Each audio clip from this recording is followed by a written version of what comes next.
Hey guys, welcome back to our channel. In this tech tutorial, we're going to break down for you how you can put Roman numerals into your documents on Google Docs. So let us get started and show you how to do this.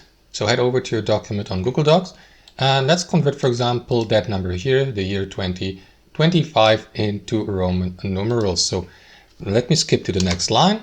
And after that, what you want to do, guys, is click on Insert here at the top and select Symbols, or hover your mouse over Symbols here, and click into Special Characters. What you want to do after that, guys, is use the search bar here at the top and type in Roman, for example, and you will see a list of Roman numerals here to the left, like for example 5 or M, which stands for 1000. So let me convert that number into Roman numerals. It would be M for 1000, then another M for 2000, and then you want to add a 10, which is X, another X because it's 20, 10 plus 10, and a 5, which is V. And that's basically it. That's how you do it, guys. As you can see, super simple. You may add also other Roman numerals like 100 or 550 and so on and so forth, guys. So that's basically it. That's how it works. Hope you enjoyed this video, got some value from it, and we'll see you next time on our channel.